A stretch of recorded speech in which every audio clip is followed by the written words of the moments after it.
कल पीछे बता के आए हैं ना कि कोई शरीर को आत्मा मानता है, कोई इंद्रिय को मानता है, कोई प्राण को मानता है, कोई मन को मानता है, कोई बुद्धि को मानता है।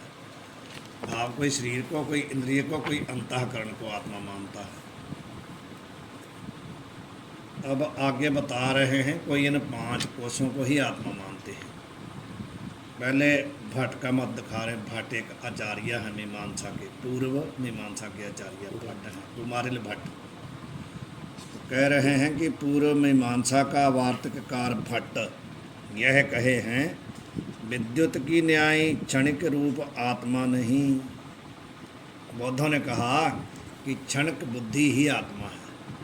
तो वो कह रहा है विद्युत की न्याय है, जैसे विद्युत बिजली अच्छा एक क्षण में चमकती है, खत्म हो जाती है। जो विद्युत की न्याय क्षणिक है वो आत्मा नहीं हो सकता, भट्ट कहता है। किंतु स्थिर रूप आत्मा जड़ रूप और चेतन रूप है। वो कहता है आत्मा स्थिर है, क्षणिक नहीं है। पर भट्ट क्या मानता है? आत्मा को चेतन भी मानता है, जड़ भी मानता है, दोनों मानता है भट्ट। वो कहता है आत्मा जड़ भी है और चेतन भी है। तो बता रहे हैं यह ताका अभिप्राय। उसका कहने का अभिप्राय क्या है?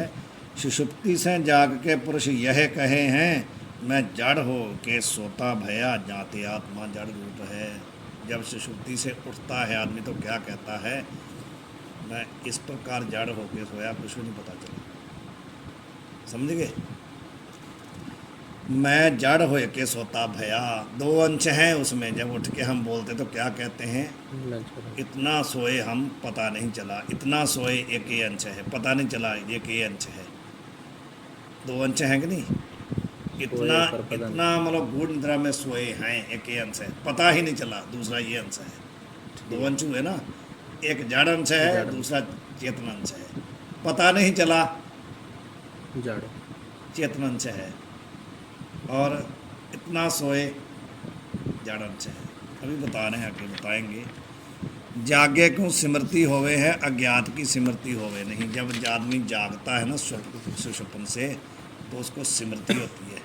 स्मृति कभी भी वो नहीं होती जो पहले कभी आपने अनुभव ना किया। या स्मृति सा सा अनुभव पूर्विका, ये नियम है। या स्मृति सा सा अनुभव पूर्विका। जो भी स्मृति होती है उसके पहले अनुभव रहता है, अनुभव के बाद ही स्मृति होती है। अच्छा। जो आप मतलब जाग के स्मृति कर रहे हैं भी हम इतने सोए, पता नहीं चला, पहले स्मृति हुई है ना, पहले कोई अनुभव किया है, तभी तो आप बता रहे हो। यदि आपको अनुभव ही ना होता कि हम इतने सोए हैं तो फिर बताते कैसे? पहले ये अनुभव किया ना, हम इतने सोए हैं, तभी तो बता रहे हो कि इतने सोए, पता नहीं चला। इसका मतलब इतने सोए का पहले अनुभव किया है, तभी स्मृति हो रही है। भट्ट कहता है कि स्मृति वही होती है जिसके पहले अनुभव होता है, नहीं तो होता ही नहीं है। जागे को स्मृति होवे है, अज्ञात की स्मृति होवे नहीं। अज्ञात की तो स्मृति नहीं होती। आत्मस्वरूप से भिन्न ज्ञान के सुषुप्ति में और साधन है नहीं। तो कहते यदि स्मृति हुई है तो अनुभव किसने किया? अनुभव वहाँ इंद्रिय तो कोई है नहीं है। सुषुप्ति में कोई इंद्रिय नहीं है, सब इंद्रिय अज्ञान में लय हो गया, अंतःकरण में लय हो गया। तो स्मृति कैसे हुई? अनुभव किसने किया वहाँ? आत्मा से भिन्न वहाँ कोई नहीं है, आत्मा है ना वहाँ। आत्मा ने अनुभव किया है, तभी आकर के अब स्मृति हो रही है। समझ गए ना? अंतःकरण कितना है महाराज? अंतःकरण भी सुषुप्ति में अज्ञान में चला जाता है। उसका सबका कारण अज्ञान है ना। सभी इंद्रिय सुषुप्ति में अपने कारण में लीन हो जाते हैं, केवल वहाँ अज्ञान ही होता है अकेला। बाकी सब उसके अंदर लय हो जाते हैं। अज्ञान उनका बीज है ना सबका। सुषुप्ति अवस्था है ना, उसमें केवल अज्ञान ही होता है। बाकी सब इंद्रिय अंतःकरण सब उसी में लय हुए होते हैं और कुछ नहीं होता। अज्ञान, केवल अज्ञान वृत्ति होती है। यदि वहाँ इंद्रिय हों, कोई मन हो, तो वहाँ ही बता देना चाहिए कि मेरे को बहुत नींद आई। वहाँ बता नहीं पाते हम लोग, क्योंकि वहाँ बताने का साधन ही कोई नहीं। जाग के बताते हैं। आत्मस्वरूप से भिन्न ज्ञान के सुषुप्ति में और साधन नहीं। आत्मा से बिना और कोई ज्ञान का साधन है नहीं वहाँ। यहाँ ते स्मृति का हेतु सुषुप्ति में ज्ञान है। कौन वहाँ स्मृति का हेतु है? ज्ञान। सो आत्मा का स्वरूप ही है। ज्ञान क्या है? आत्मस्वरूप ही है। वहाँ पर ज्ञान और ज्ञान दोनों ही है। ज्ञान ने ही अनुभव किया है इसका कि मेरे को कुछ नहीं पता चला, तो ज्ञान क्या है? आत्मस्वरूप है। इस रीति से खद्योत की न्यायी आत्मा प्रकाश है और अप्रकाश रूप है। खद्योत खद्योत। समझते हैं? टटैना। अच्छा जी। थोड़ा सा कहते प्रकाश है, जैसे आधा उसमें प्रकाश होता है, आधा वो जड़ होता है ना, आगे वाला हिस्सा। ऐसे वहाँ कहते दोनों हैं। सुख से सोया जड़ रूप है, पता नहीं चला ज्ञान रूप है। तो कहते हैं आत्मा वहाँ खद्योत की न्यायी है, प्रकाश रूप भी है, अप्रकाश रूप भी है। इसलिए ये दो मानता है। कहता आत्मा जड़ भी है, चेतन भी है। भट्ट कहता है ज्ञान रूप है जहाँ ते प्रकाश रूप है, जड़ है जहाँ ते अप्रकाश रूप है। सो प्रकाश रूप और अप्रकाश रूप आनंदमय कोश है। आनंदमय कोश किसको कहते हैं? जो सुषुप्ति है वहाँ पर आनंदमय कोश है। भाव उसमें जड़ भी है, चेतन भी है, चेतन भी। उसी को बोलते हैं आनंदमय कोश। कौन सा आनंद है वहाँ? ज्ञान का। थोड़ा सा ज्ञान है, बाकी अज्ञान है, इसलिए आनंदमय कोश कहते हैं उसको। कहाँ हैं ते? ऐसा क्यों कहते हैं? सुषुप्ति में चेतन के आभास सहित जो अज्ञान, ताको आनंदमय कोश कहे हैं। खोल के बता दिया। सुषुप्ति में क्या है? चेतन के आभास सहित अज्ञान है। अकेला अज्ञान तो वहाँ रहेगा नहीं ना। पहले बताया था ना कि अज्ञान में आभास पड़ रहा है, उसी को तो जीव कहते हैं। तो जीव तो वहाँ है ना, लेकिन चेतन के आभास सहित जो अज्ञान है उसी को कहते हैं आनंदमय कोश। समझ गए? उसमें चेतन का प्रतिबिंब ही तो आनंद स्वरूप है, अज्ञान में जो पड़ रहा प्रतिबिंब। हाँ जी। तो उनको कहते हैं अज्ञान अभ्यास सहित अज्ञान को ही आनंदमय कोश कहते हैं। अभ्यास सहित। आभास आभास आभास सहित। सहित अज्ञान, जो उसको कहते हैं आनंदमय कोश। खोल के बता दिया। ठीक। ये सब समझने वाली बात है कि यदि पूछ ले कोई कि कोश भी कह रहे हो, आनंदमय भी कह रहे हो, तो कोश तो जड़ होता है, आनंदमय कैसे कह रहे हो? तो कहेंगे कि सुषुप्ति में आभास सहित जो अज्ञान, उसको बोलते हैं आनंदमय कोश। किसी को कहने की बात नहीं। अपने अंदर जब चिंतन करना हो तो आनंदमय कोश को हम समझेंगे कैसे कि हमने अज्ञानमय कोश से, आनंदमय कोश से आगे निकलना है, आत्मा के दर्शन करने हैं। तो कैसे करेंगे? आनंदमय कोश को पहले पहचानेंगे तो उसको छोड़ के आगे जाएंगे ना। तो इसलिए मतलब क्या है कि अज्ञान सहित, आभास सहित जो अज्ञान है वो हमारा स्वरूप नहीं है, वो एक कोश का नाम है। तो कई लोग वहीं पर ही ठहर जाते हैं, उसी को आत्मा मान लेते हैं। कहाँ आभास और प्रकाश रूप, और कहाँ आभास तो प्रकाश रूप और अज्ञान अप्रकाश रूप। जहाँ ते भट्ट के मत में आनंदमय कोश ही आत्मा है। अच्छा। भट्ट क्या कहता है? वो आनंदमय कोश ही आत्मा है, क्योंकि वो स्वयं प्रकाश भी है, अप्रकाश भी नहीं, वही आत्मा है। उसकी टिप्पणी पढ़ लो।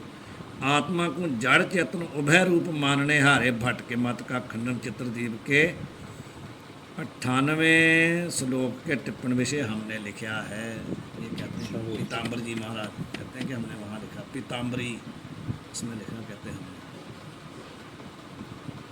ये तो हो गया आनंदमय कोश को आत्मा मानता है भट्ट।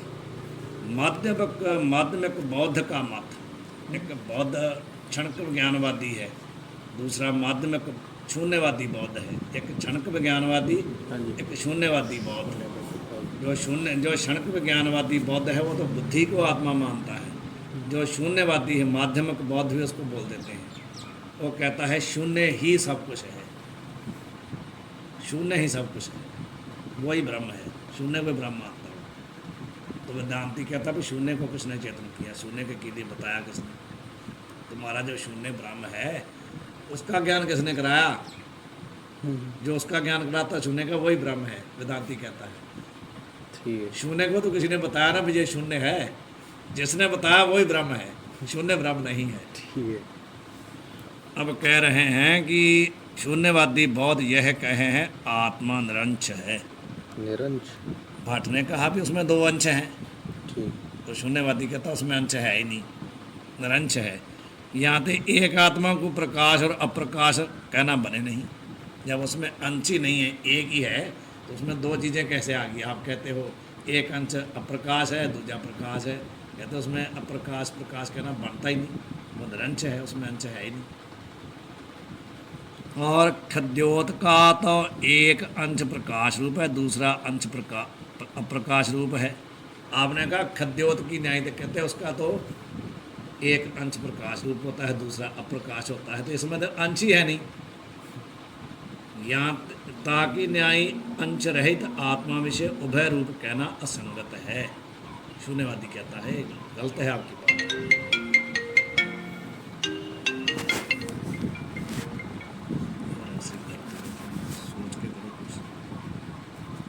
अब बता रहा है उभय रूप की सिद्धि वास्ते आत्मा अंश सहित ही मानना होएगा।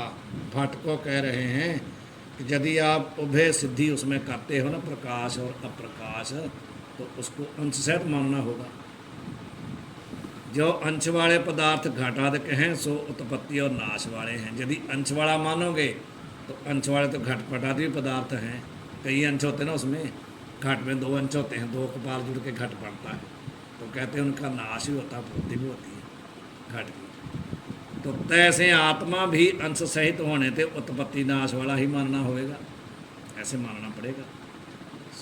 जो उत्पत्ति नाश वाला पदार्थ होवे सो उत्पत्ति से पूर्व और नाश से अनंतर असत होवे है, ये नियम है। जो पदार्थ उत्पत्ति वाला होता है ना, जिसकी उत्पत्ति होती है, वो कहते हैं उत्पत्ति से पूर्व और नाश से अनंतर असत होता है। उत्पत्ति से पहले भी नहीं वो होता और नाश के बाद भी नहीं होता। यदि आत्मा को भी ऐसा मानोगे तो उत्पत्ति से पहले और उसके बाद में आत्मा नहीं रहेगा। जो आदि अंत में असत होवे सो मध्य में भी सत होवे नहीं।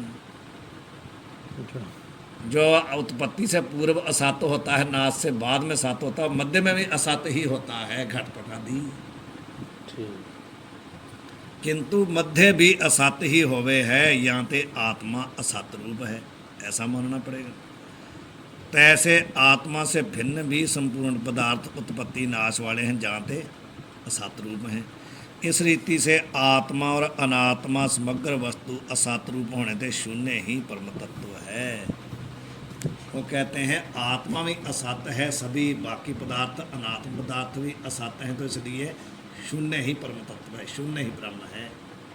असत का मतलब शून्य, आत्मा भी असत, घटपटादि भी असत, तो इसलिए शून्य ही परम तत्व है।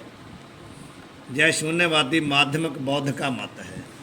सो भी अज्ञान रूप आनंदमय कोश को प्रतिपादन करे हैं।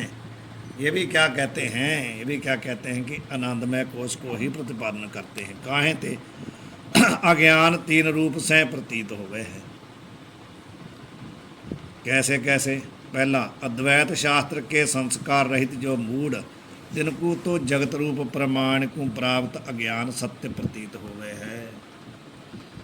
जो अद्वैत शास्त्र को नहीं जानते, जिनको अद्वैत सिद्धांत का बोध नहीं है, ऐसे जो लोग हैं वो जगत रूप को परिणाम जो अज्ञान है, इसको क्या सत्य मानते हैं कि नहीं है? ये वाला जगत रूप जो है ज्ञान रूप ही तो है, इसको सत्य मानते हैं कि नहीं? जिनको शास्त्र के संस्कार नहीं, उसको क्या मानते हैं? जगत को सत्य मानते हैं। एक तो ये हुआ।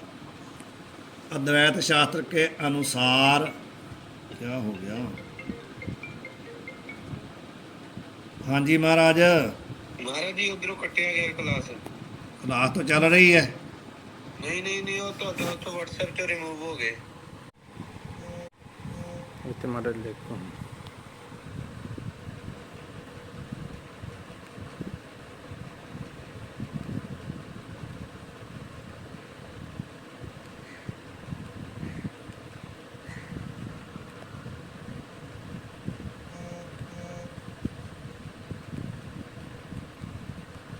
ਕੱਟ ਦੇਣ ਨਾ ਸਾਰੇ, ਫਿਰ ਹੀ ਬਣਨੀ ਗੱਲ। ਮੈਂ ਲਿਖਿਆ ਤਾਂ ਹੈ ਮੈਸੇਜ, ਤੁਸੀਂ ਲਿਖਿਆ?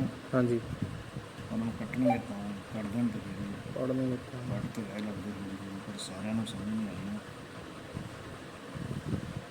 आ गई आवाज जी। ਹੁਣ ਆ ਗਈ ਆ? हाँ जी। ਕਿੱਥੋਂ ਤੱਕ ਹੋਇਆ ਸੀ? ਹੈ अद्वैत शास्त्र के संस्कार रहित जो मूढ़ भाव जो अज्ञानी हैं, तिनको तो जगत रूप परिणाम को प्राप्त अज्ञान सत्य प्रतीत हुए है। जो अज्ञान जगत रूप को प्राप्त हो गया ना, कार्य रूप में आ गया, वो अज्ञान जो है, मूर्ख जो अज्ञानी लोग हैं उनको सत्य प्रतीत होता है। दूसरा, अद्वैत शास्त्र के अनुसार युक्ति निपुण पंडितन को सत असत से विलक्षण अनिर्वचनीय रूप अज्ञान और ताका कार्य जगत प्रतीत हो गए है। दूसरा ये हुआ कि जो शास्त्र पे निपुण है ना, युक्ति के द्वारा शास्त्र जिन्होंने पढ़ा है, ऐसे जो पंडित विद्वान ਇੱਥੇ ਵੀ ਕੁਝ ਮਾੜਾ ਮੋਟਾ ਵੇਖਣਾ ਆ ਜਾ ਟਾਈਮ ਨਾਲ ਛੇਤੀ ਕਰ सत असत से विलक्षण अनिर्वचनीय रूप अज्ञान और ताका कार्य उनको क्या है, जगत तो उनको भी प्रतीत होता है, परंतु मिथ्या रूप में होता है ना। पंडितों को भी विद्वानों को भी जगत प्रतीत हो रहा है, लेकिन मिथ्या रूप में। तो जगत क्या है, ज्ञान का कार्य। उनको अज्ञान कैसे प्रतीत हो रहा है, मिथ्या रूप में। ठीक। जो संस्कार से रहित है उनको कैसे हो रहा है, सत्य रूप में। है तो अज्ञान ही ना, दो तरह का तो ये प्रतीति होगी ज्ञान की। और ज्ञान निष्ठा को प्राप्त जो जीवन मुक्त विद्वान, तिनको कार्य सहित अज्ञान तुच्छ रूप प्रतीत हो गए है। जो ज्ञान निष्ठ हो गए हैं, ब्रह्मनिष्ठ, उनको भी प्रतीत होता है जगत। अज्ञान उसका कार्य जगत उनको प्रतीत होता, कैसे होता है, तुच्छ, कोई महत्व नहीं उनके अंदर जगत का कोई महत्व नहीं प्रतीत उनको हो रहा है, लेकिन तुच्छ, अब कुछ नहीं, महत्व रहित। तुच्छ, असत और शून्य, ये तीन शब्द एक ही अर्थ को कहे हैं। अर्थ तीनों का एक ही है, तुच्छ कहो या असत कहो या शून्य कहो, एक ही अर्थ है। इस रीति से जीवन मुक्त को तुच्छ रूप जो प्रतीत होवे अज्ञान, ताके विषे मोहित शून्यवादी परम पुरुषार्थ को नहीं जाने हैं।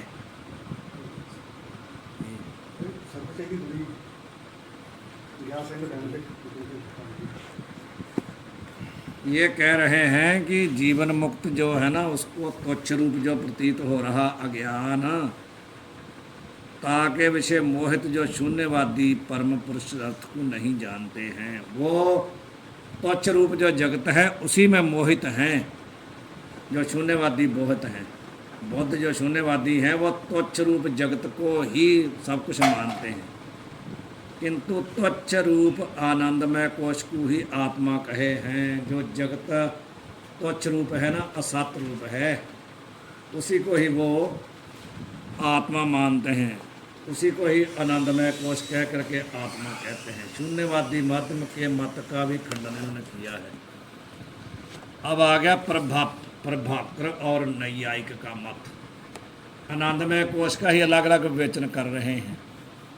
अच्छा। पहले भट्ट का किया कि वो किसको आनंदमय कोश मानता है, अब किया शून्यवादी का। शून्यवादी जो है, जो ज्ञानियों को तुच्छ रूप में प्रतीत हो रहा ना अज्ञान, उसी को ही आनंदमय कोश कहता है, उसी को ही आत्मा कहता है, शून्यवादी। अब आ गया प्रभाकर और नैयायिक।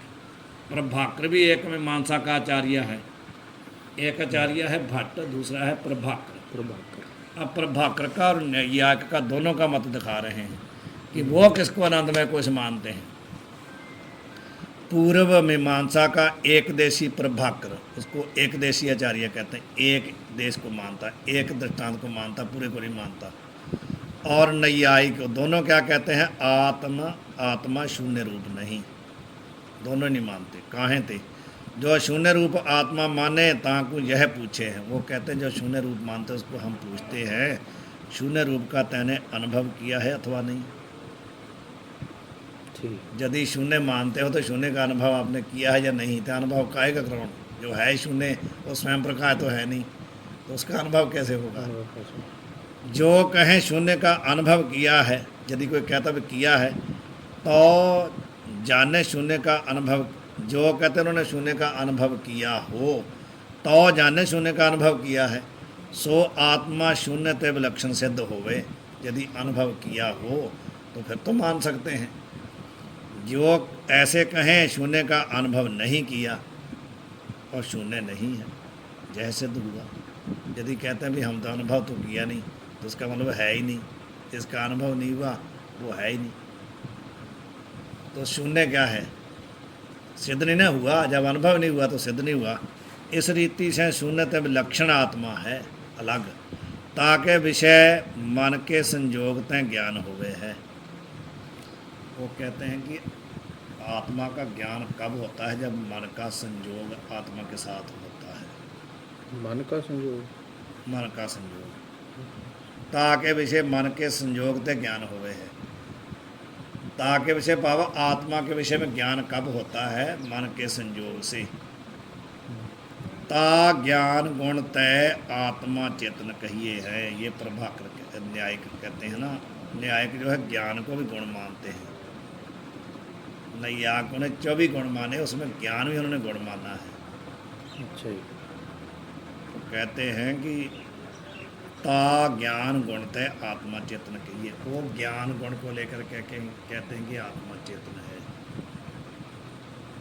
ज्ञान आत्मा को गुण मानते हैं, ज्ञान आत्मा का स्वरूप नहीं मानते। वो वेदांती कहते हैं ज्ञान आत्मा का स्वरूप है। नैयायिक कहते हैं प्रभाकर की नहीं, वो तो आत्मा का गुण है, आत्मा का स्वरूप नहीं है, गुण है। वो स्वरूपतः आत्मा जड़ है। वो कहते हैं उसमें एक ज्ञान गुण पैदा होता है। स्वरूप से तो वो जड़ है, ज्ञान गुण उसमें पैदा होता है, तो ज्ञान का मन के द्वारा बोध हो जाता है, ऐसा मानते हैं। तो आत्मा स्वरूप से तो जड़ है, परंतु उसमें ज्ञान गुण पैदा होता है।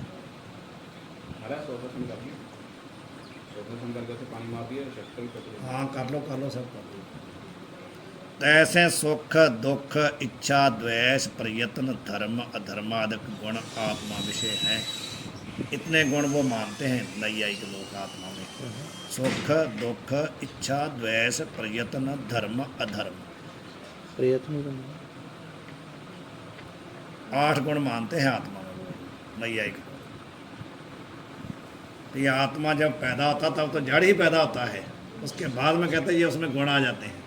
वो ऐसा कहते हैं पैदा तो जड़ ही होता है, उसमें बाद में ज्ञान गुण आ जाता है। ठीक। नैयायिक कहता है कि नहीं भाई ऐसा नहीं है। आत्मा गुण जो है वो आत्मा का गुण नहीं है, ज्ञान कोई आत्मा का गुण नहीं है, ज्ञान तो आत्मा का स्वरूप है। यही फर्क है उनका। ज्ञान स्वरूप है। वो तो कहते हैं ज्ञान आत्मा का स्वरूप है। नैयायिक प्रभाकर कहते हैं नहीं, ज्ञान आत्मा का गुण है, आत्मा वैसे जड़ है। ठीक है। तिनके मत में भी आनंदमय कोश ही आत्मा है। विज्ञानमय कोश में जो बुद्धि है सो आत्मा का ज्ञान गुण कहे हैं। वो क्या कहते हैं? विज्ञानमय कोश में क्या क्या है? एक बुद्धि और 5 ज्ञानेंद्रिय। जिसको स्वरूप याद होगा वही समझ पाएगा ना विज्ञानमय कोश क्या है। विज्ञानमय कोश में कितना मटीरियल है? 5 ज्ञानेंद्रिय, एक बुद्धि, एक 6 को बोलते हैं विज्ञानमय कोश। ये कहते हैं विज्ञानमय कोश में जो बुद्धि है वो आत्मा का ज्ञान गुण कहे हैं। वो क्या है? आत्मा का ज्ञान गुण है। कहें ते आनंदमय कोश में चेतन गूढ़ है, विवेकहीन को प्रतीत हो गए नहीं। इसे बता के तो आए हैं कि आम आदमी को उसका पता थोड़ी चलता है। जो अज्ञान में प्रतिबद्ध है सुषुप्ति में, उसी को तो कहा था ना। जैसे ज्ञानेंद्रिय 5 और बुद्धि वो गूढ़ है, कहते हैं आम आदमी नहीं समझ पाता उसको, विवेकहीन। प्रभाकर तथा नैयायिक आत्मा को सुषुप्ति में ज्ञानहीन मान के स्वरूप से जड़ कहे हैं। दोनों कहते हैं कि सुषुप्ति में आत्मा क्या है? ज्ञानहीन है, वहाँ ज्ञान गुण तो है नहीं, तो इसलिए कहते हैं आत्मा जड़ है। यहाँ तक गूढ़ चेतन आनंदमय कोश में ही तिनको आत्म भ्रांति है। गूढ़ चेतन है वहाँ पर ना, छिपा हुआ, गूढ़ भाव छिपा हुआ। गूढ़ का अर्थ होता है छिपा हुआ। सुषुप्ति में जो चेतन है वो छिपा हुआ है ना, पता नहीं चलता ना उसका आदमी को, इसलिए वो दोनों मोटी बुद्धि के हैं। वो कहते हैं कि गूढ़ चेतन आनंदमय कोश, उसी को वो आत्मा मानते हैं भ्रांति से। प्रभाकर और नैयायिक आत्मस्वरूप नित्य ज्ञान को तो जीव में माने नहीं, किंतु नित्य ज्ञान माने हैं। आत्मस्वरूप नित्य ज्ञान को तो जीव में माने नहीं, किंतु अनित्य ज्ञान माने हैं। जीव में जो नित्य ज्ञान है ना, आत्मस्वरूप, उसको नहीं वो लोग मानते, अनित्य ज्ञान को मानते हैं। सो अनित्य ज्ञान सिद्धांत में अंतःकरण की वृत्ति बुद्धि रूप है। सिद्धांत में क्या है? जो अनित्य ज्ञान है ना, वो अंतःकरण की एक वृत्ति है, वो क्या है? बुद्धि। भावो बुद्धि को ही आनंदमय कोश मानते हैं, विज्ञानमय कोश मानते हैं, और उसी को ही आत्मा मानते हैं। या रीति से प्रभाकर नैयायिक मत में आनंदमय कोश आत्मा है। बुद्धि को ही उन्होंने आनंदमय कोश माना है ना, जो गूढ़ चेतन है, उसी को कहते हैं उन्होंने आत्मा माना है, और बुद्धिता का गुण है। या रीति से प्रभाकर न्यायिक मत में आनंदमय कोश ही आत्मा है, और बुद्धिता का गुण है। बुद्धि उसका क्या है? आनंदमय कोश का गुण। या वो लोग बुद्धि को क्या मान रहे हैं? गुण मानते हैं ना। कौन? प्रभाकर और नैयायिक।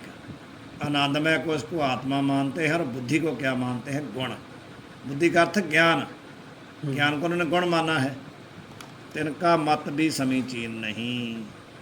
नैयायिक और प्रभाकर के मत का प्रतिपादन चित्रदीप के 88वें 94 में 2 श्लोक पर्यंत किया है, और तिनके मत का खंडन चित्रदीप ने किया है। ये सब यहाँ गूढ़ चेतन का या शब्द, यहाँ गूढ़ चेतन या शब्द का गूढ़ है चेतन जिस विषय ऐसा आनंदमय कोश। गूढ़ चेतन का अर्थ क्या है?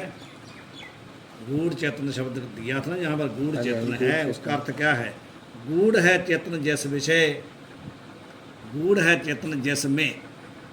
अर्थ क्या हुआ? गूढ़ है चेतन जिसमें, छिपा हुआ है चेतन जिसमें, उसको कहेंगे गूढ़ चेतन। ठीक है, छुपा हुआ। गूढ़ का अर्थ होता है छिपा हुआ। बहुत मतलब कम आदमी को पता चलता है। गूढ़ है चेतन जिसमें, उसको बोलते हैं गूढ़ चेतन। तो उन्होंने कहा था कि वहाँ पर आनंदमय कोश में चेतन क्या है? गूढ़ है। आनंदमय कोश में जो मानते हैं ना, वो चेतन गूढ़ मानते हैं, छिपा हुआ मानते हैं। कौन? बुद्ध और न्यायिक और प्रभाकर। तो यहाँ तक ये इन्होंने बता दिया। जीव का पंचकोश की न्याय ईश्वर के पंचकोश में ताके स्वरूप का आच्छादन। पढ़ेंगे छोड़ें? वाहिगुरु जी का खालसा, वाहिगुरु जी की